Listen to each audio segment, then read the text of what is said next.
très chers internautes de Congo Live Télévision, merci à rejoindre Bisso parce que tout ça, le belé, tout le mois qui confinement, Boebiga Nazoba confinement toujours. La France, vous allez confiné, la Belgique confiné, partout ailleurs confiné.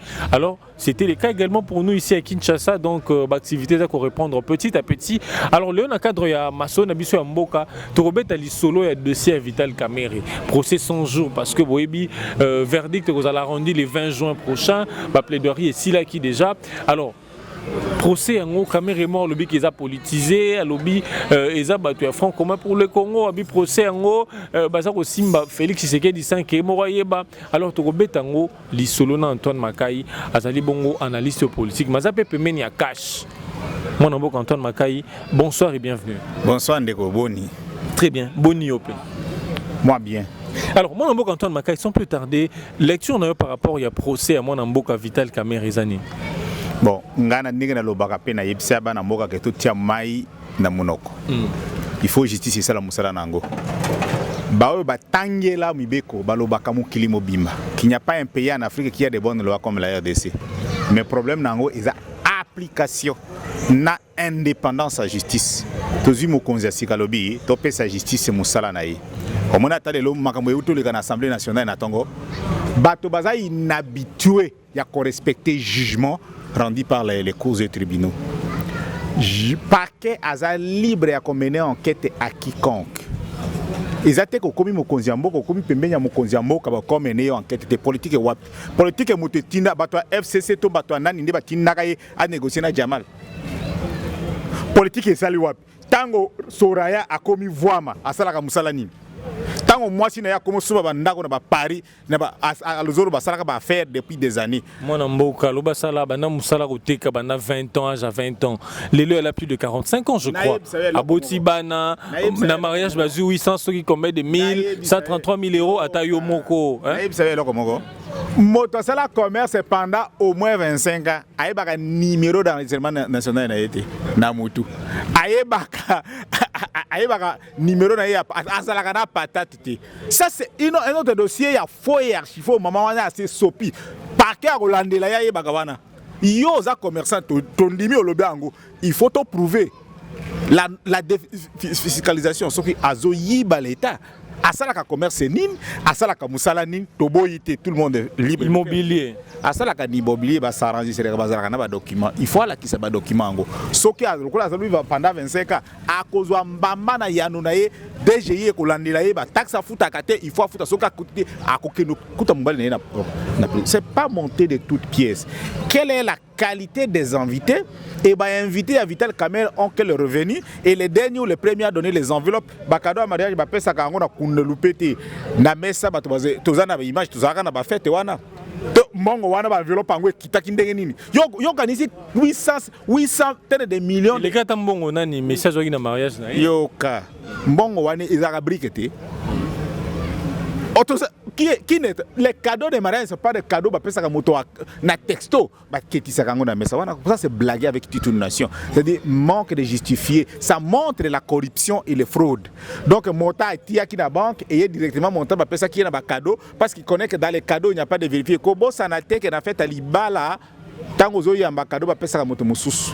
Donc il y a une équipe de gens qui ont travaillé et la justice n'est pas deep. Yeba que ba juge, da procureur ba si ba to yebi nani azaki na protocole hein et les protocoles vont donner témoignage. Et à quelle date aux Ouakambon, à quelle date au Tchaka na banque. Non, tout ça c'est quoi? Le procès n'est pas de dire politique ou quoi. Quand on fait une alliance politique, et ça c'est comprendre les termes. Parce que ce qui est fait que l'alliance est faite de 2 semaines pour arriver à la présidence. Tshisekedi a un combat de l'UDPS qui atteint 37 ans.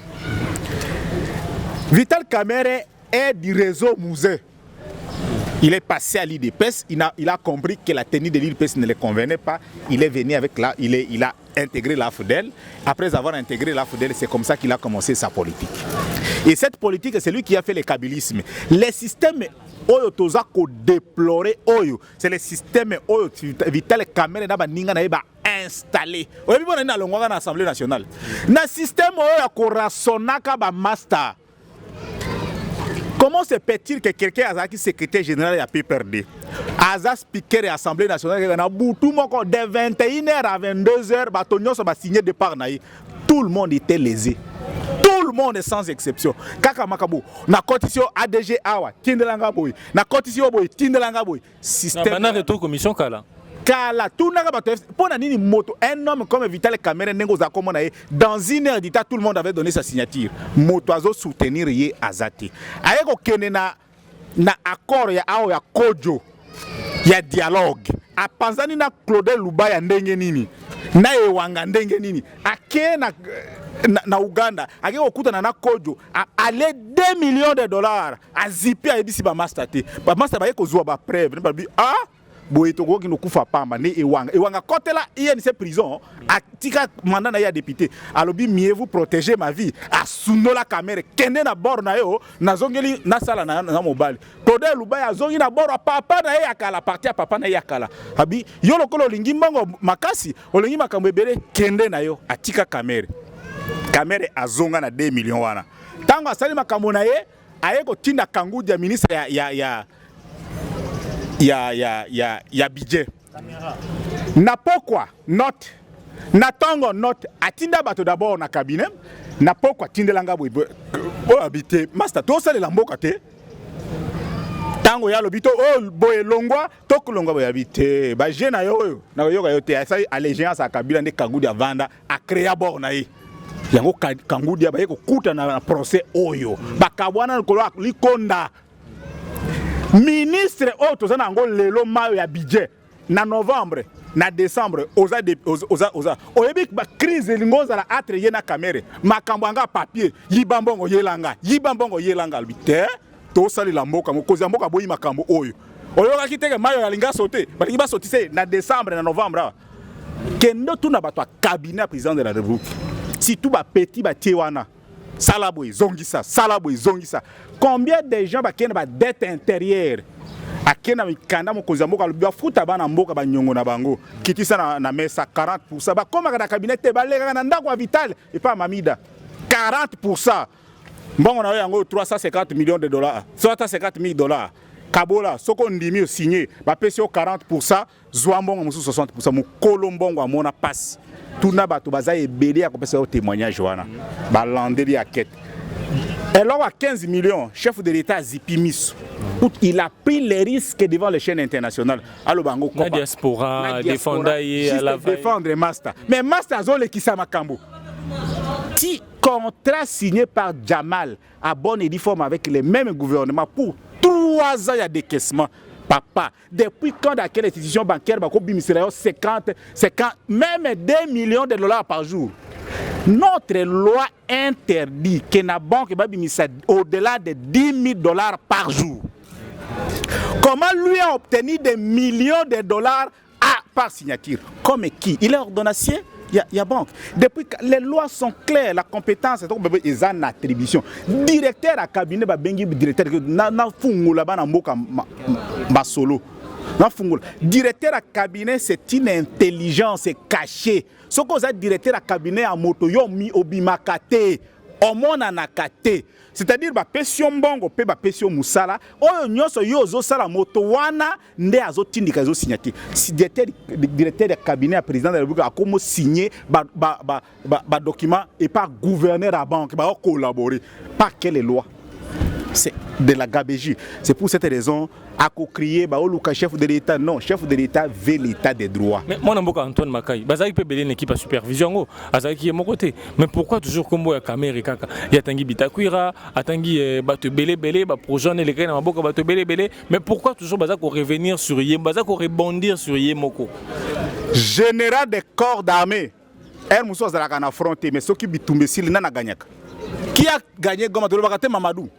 Yo kanisi Mamadou azalaka na 10 000 armes. Les chefs d'équipe nda Sibisak. S'il y avait la victoire aussi, ça serait la victoire des Cameroun. Donc kolobate ke bazalaki bato ebele, bato wana nyonso bazalaki sous direction. Yo ndimake ministre ya budget ya finance, akeko sutuka kuna ke no na perdre mes alaka. Azago yebata azago ya na réunion mais déjà na papier ezaki na perdu mais ba réunion vient que sutuka kuna ke ngamba konde chef d'ordonnancement ya mbongo pombongo ebima il faut ministre à budget mais ministre à budget a surtout que gouverneur à banque na directeur à cabinet ba obimisa mbongo ya yebite alors que mbongo wana bisi na kombo na ye non Vital a Sololi Mabe. Vital a Sololi Mabe. Balinga Kambongo, mais na lokoso a boité une année. Boni na batu ya ba libre opinion ba ko ba non ministère public azon dirait qu'on s'est penché en faveur Front commun pour le Congo. Et ça loi moi acharnement sur Cameroun et na famille nae. Mais moi je ne peux pas comprendre. On est à une affaire toloba ya justice. Front commun cache zawapi. C'est-à-dire que Front commun a kangi kamera na maboko akeko bimisele mbongo akeko bengila ye jamala tiene na ndako akeko balela ya amida tiene na ndako. Botika biloko mbongo tutika biloko wana. Et ministère public azo sala musala na ye. Alors on ira na penchant moko vers batu ya Front commun pour le Congo. Yo nanga. Yo oza plus proche ya cache ya Front commun lokola kamera. Botika biloko wana. Yo ebi kamera. Bongo kamera longwa na FCC longwa na PPRD. C'est dédoublement. Ce qui a accusé FCC les locaux, FCC a salié boy. C'est qu'aza brebis galaise na kati équipe. Ndazo subir akende koleli pas chef na bango ba kenda na kingakati. Nana me makabato na butu na kingakati. Ba signature eza caméra te. Siko caméra yako yebisa yo les locaux Front commun salinga boy. Ça c'est une distraction. Botika si justice a sala musana ye. Héros puis les 20 influencés justice était tout le monde a pensé justice ça. Ouais ba ministre la santé a akuna Doli Oli Lunga. Ilunga. Hakuna te. Webi ke Doli Lunga azakuna. Oli Lunga. Webi ke DG ya OVD azakuna. To lingi to mon état de droit. O muza bandaka nango. Osali coin okekuna. Osali coin. Yona ba chege couloir moko. Bobenga ni ba master. Oyoki. O moni soki ba tiemo to na ba pena kendo sala vungule wana. Alambela bana mike fufu. Ke tobo ya makambo ya ba s'enrichir ba mona ka bato bazoba. Dans une année oza ba millions ça na ba millions. Ozo ba kise. Tu vois ça? Moi na mboka Antoine Makai ba ko kanga caméra ba 57 millions mais Jamal andimi une quarantaine de millions. Andimi 57 millions nyo sote ba ko loba. Ni si ban tabana yo. Moi na mboka Antoine Makai na likamba ngo pe boko ba 57 millions monsieur ba 300 millions mais na kosamba na plaidoirie na ba procès eleki moi na mboka Jamal andimaki 47 millions o basengi bango ba futa na 100 millions amende eza 57 millions te ndenge boko piolo la ratango nyoso na lobby yo obungisi biloko na ndako oke okuta moto na stylo ezalaka na biloko wana aoloba na zwaka stylo ma machine na yebite bakoyoka ye muyibi ako pesa o vérité yo zozela vérité pas Jamal a jour à liboso adima wangana na omoni bato bazo ba étape ya procédé étape ya liboso eza instruction o babengaka appel à la veille à la conscience jour à liboso caméra wangani nyos Jamela awangani nyos ba yebana atako yebana te tango ministre Abidjan lobi na kutaka yo na cabinet ya caméra. Alors c'était pour quelques minutes. Quelques minutes avec qui? Avec les murs ou avec qui? Quelques minutes avec qui? Pour quand la présidence est là que kangaki bango qui proco babo ça dit que ba arranger sera na cahier. Et l'état a accès na cahier wana procureur assez à compta yebi na telle date kinga na compta na RT la zonga na RT la kendela ka nani cahier wana ezala ya administration ya l'état et loko liboso et loko ya mibale soki andimi 47 millions. Tout bon, c'était un contrat. Bandako ça les parce que on dit to kabela mbongo ya Congo po Congo to bandiko yamba ba paya po to kabela bango mbongo eloko ya mibale.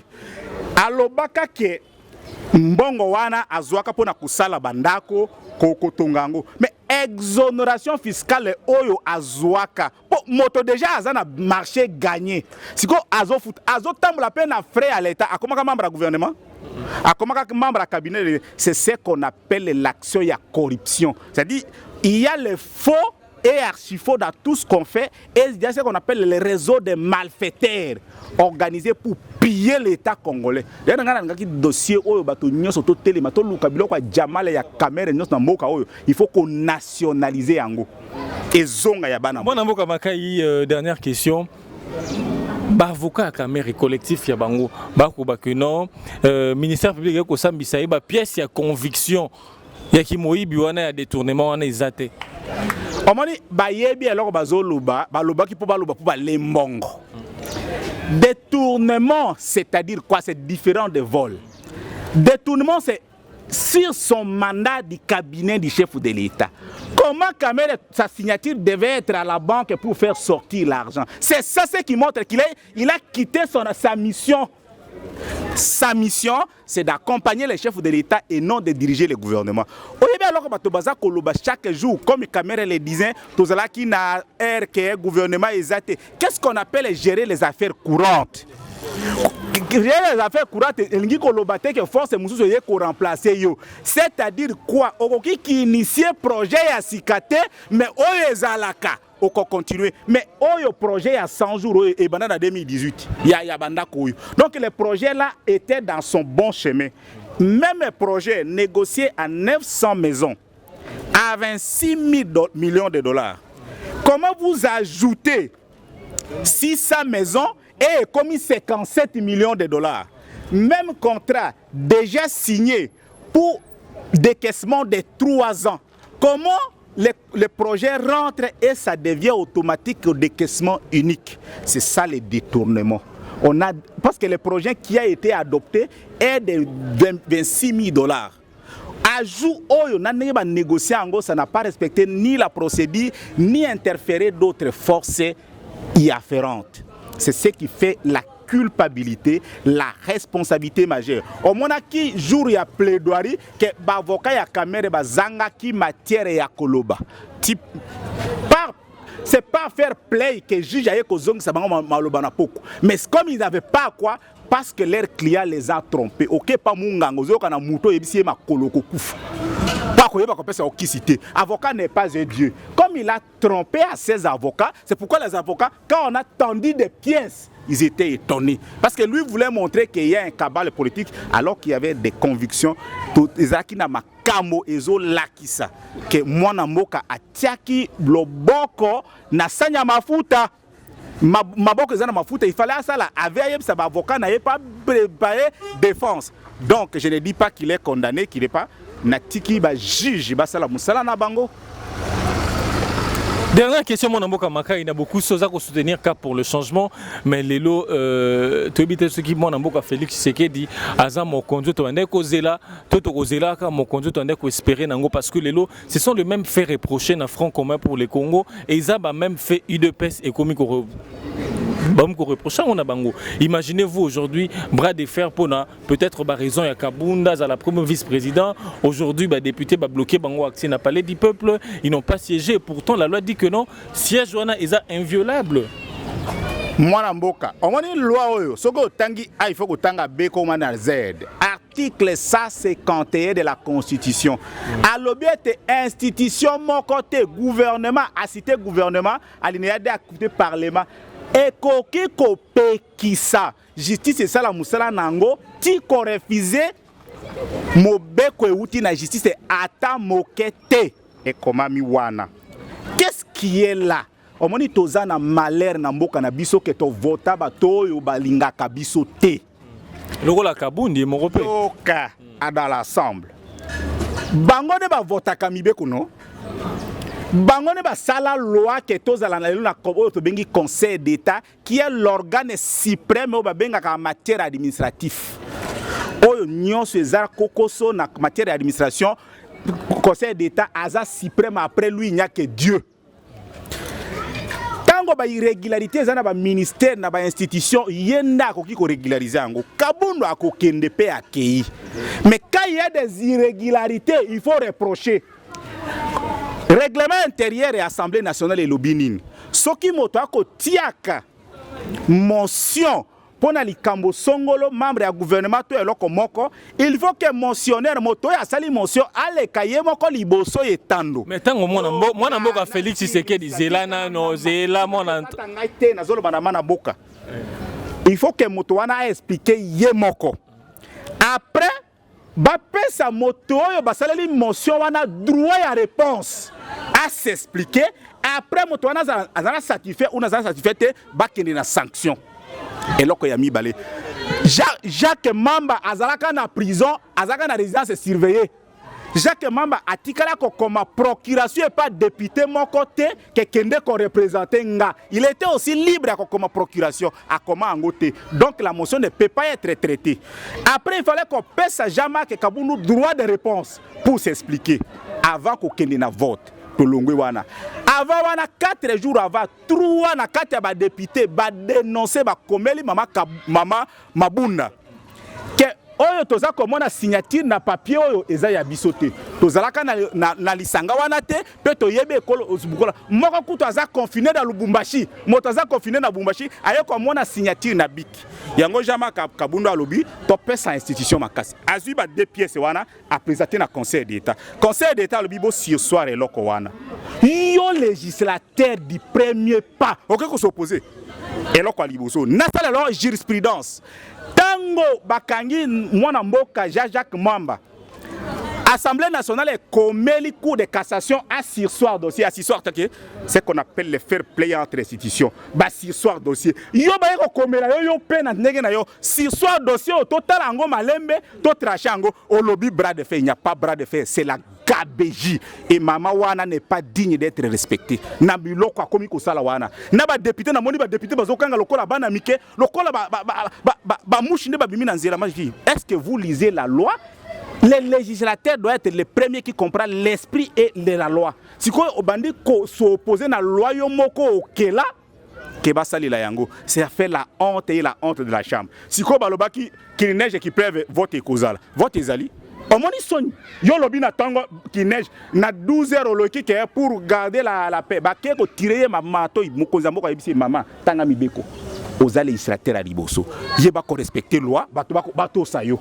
Azongi, kandenge to lobaka faire play à lobby. Donc, attaque Kabunda ko kende, on n'autorise pas que tokota na ko bebisa mibeko ya moka pour l'intérêt de quoi et de quoi. Et FCC cache ba lobby tozana quoi, to lobby tozana coalition. Ça c'est la coalition. C'est inacceptable. C'est inacceptable. Jacques Mamba a déjà libre, ba pesa ye motion na ye a présenter en na plénière, ba pesa ye droit de réponse. Na beaucoup c'est mon mboka Antoine Makai nga ko tunde mituna. Na beaucoup c'est tango pa mokonzi Félix Tshisekedi ayambi ba délégation à IDPS. Aponi mon mboka Patricia Seya. Qui baki na maponomi ba pona le la premier vice-président de l'Assemblée nationale. Kabund Kotoyo a accentuer, accélérer mon conseil d'État. Aux hommes qui ont défié l'autorité morale na bino ya cash. Yoka. T'as la lecture à beaucoup c'est. T'as la lecture à politique. Yo monaki sait aller dans le parlement. Yo monaki député mon c'est un jeu politique qu'on vous a fait bato bazo yokate. Pour qu'il n'y ait pas politique à siège vide, voter un candidat de l'autre côté. Yo monaki sait aller là. Balingi ma voter moto mais yé moto à Liboso ya quitté. Ça est là quoi Liboso. Et là quoi ya mi balé. On m'a dit que le député a dépassé. Bon, il y a lecture politique. Il n'y a pas de jeu, il n'y a pas de conflit entre Kabundu et Tshisekedi, il n'y a rien. Pour éviter que Batika vide, MLC a profité de tia candidat pour FCC soutenir et récupérer siège wana le collème de moto tia qui Toyoka qui déjà Jewana, yango tia qui candidat. Moto balingi ba voter ya kité. Yo monaki. Moi, Antoine Makai, merci beaucoup à quoi na biso, merci na bino banso bozui libaku ya kolanda émission yo totondi bino penza botondi. Merci beaucoup Antoine Makai. C'est moi qui vous remercie davantage. Alors merci beaucoup très chers internautes Balandia Congo Live Télévision, vous nous suivez de partout, je l'ai dit, tout à l'heure qui vraiment en confinement même au Salande Zongi, tokutani bongo na mikolo mizali koya.